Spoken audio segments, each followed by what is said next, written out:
Imagine that we're all units,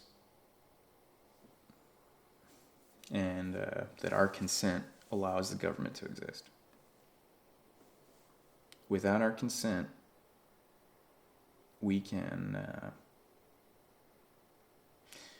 the government has to operate on our consent. We should probably give it. And when we're giving it in regular intervals. Every 2 years for congressman, every 4 years for president, every 4 years for senator. And, in special elections, that happens when somebody steps down or when the position needs to get filled. On the local level, that happens as determined by the local, and so the state is as well. But we're having difficulty with opinions meshing between individuals and the federal government. And that is because the executive is positioned overall of the people that fit within the United States, and their votes are filtered through the electoral college. But there should be a part of the executive that exists that has the consent of the people within it. We are operating on... The president is really, instead of an election of individuals, the way it works in our system is the president is elected by state. And so he wins a state. He doesn't win a person. And depending on how that state breaks itself out, he can win the whole state, which is, winner take all in most states, or he can win portions of the state. And the thing is that what's going on now with George Floyd is that they're saying that the police can basically operate as if that the police operate based on systemic racism, and that they discriminate against minorities, and that they operate without punishment when they do wrong. And so these people feel that that the police state has come to an end, and that law enforcement needs to be communal. Well, what's the justification for that? Consent of the governed. And what is the interaction between the community and the government it establishes for itself? Well, we elect individuals within it to become representatives on the council level and on the mayoral level at the city. But what say do those people have, So, within the local sphere, why is it not that people can govern themselves, and then from that, they link together with other communities that govern themselves, and they form a chain of government up from the local level to the state to some, what you could call a circuit, as they do in law, to then the federal government. And democracy fills in the gaps in knowledge, and the gaps in communication, and the gaps in understanding. So if you let everybody vote, you're getting a pretty non-linear level of knowledge of how government should operate. But if you have people vote within communities, then there is an argument that flattens out the curve, because now knowledge is distributed more evenly. So instead of having it pretty distributed like that, you have a more gradual dispersion of interest. And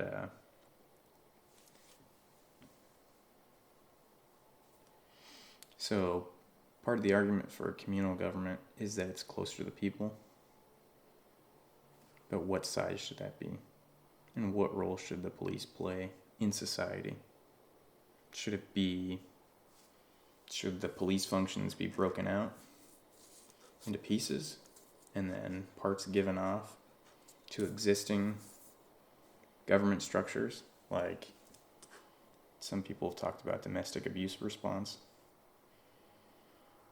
Probably can't read that. And then use of deadly force should be given a specialized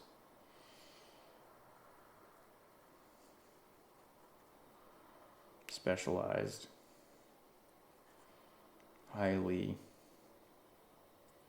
vetted and elected officials.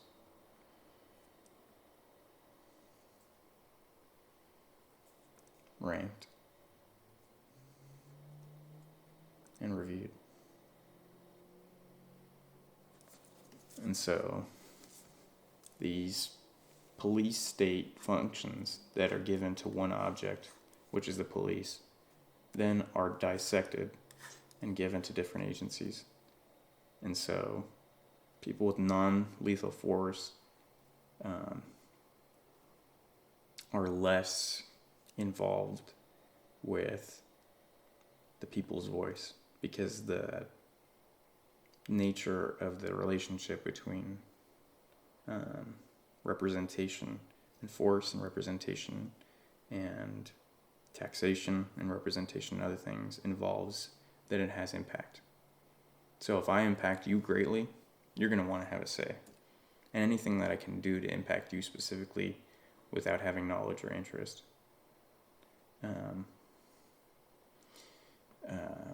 you should be able to have reciprocity, or you should be able to follow up, have some way of interacting with me.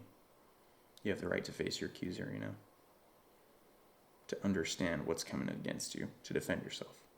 And so if the state is coming after you, you have the right to appeal, and you have the right to vote, and you have the right to exercise yourself democratically. And part of that is that if you feel that the structure needs changing, then you have the right to do it. Yeah. And I feel like we have kind of bursty interactions in American democracy, and bursty interactions among police. And there's a chasm of information and of knowledge of intent in a culture. And so instead of doing one every 2 years for the president, if we transition to he provides policy suggestions to the people every quarter, and the people reconsent, instead of having an election every 4 years, you're essentially having a micro-election every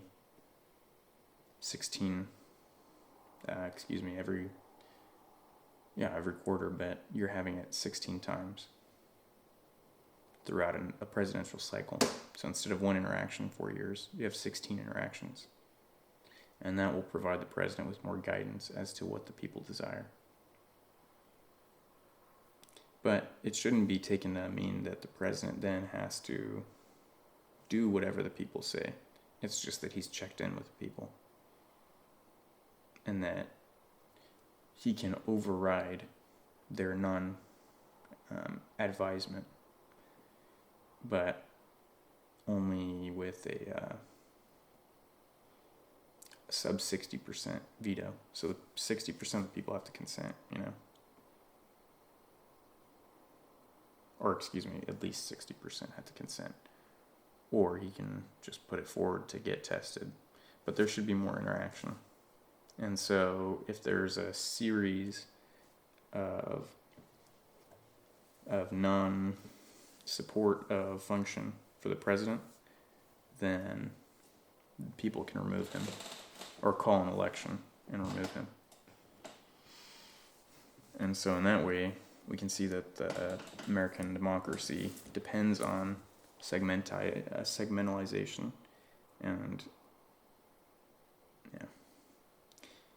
I think there's a somewhat of an argument for how government should operate within the idea that we have the right to choose who has the power and how they use it, and to demand that way that we see the information. Because the more information that people have when interacting with their local officials, the better. And the more interaction with consent provides a society that is more closely tied in its communal understanding. And we should learn how to talk more consistently. The voting ratio shouldn't be where it is right now, which is close to, 180 over 330. So whatever that is, a little over 50%. So, and I'm not even sure it was that high. It might even be lower. But anyways, that's just consenting to the election, in the election. So we need a more interactive society, and we need a more consistently interactive society. Or else the government doesn't understand what the desires of its people are. And they get too outside of the people's interest. And at the same time, their direct interest is buffered by the interests of their communities. So you can desire a person at the top and still vote different. You can you can vote for the president, but then you should be able to vote for interests within the cabinet. And so the president puts forward these certain people, and you choose from among them which one you want. And there's a series of interactions until one is selected, maybe not the one that you chose, of the president's chosen. Or you also posit people into the cabinet, and then he interacts with your selection. And that way, after the president, who is elected by states, by the way, there is no people's input. And so there's that Democratic and that Republican interaction. The states as a confederate arrangement.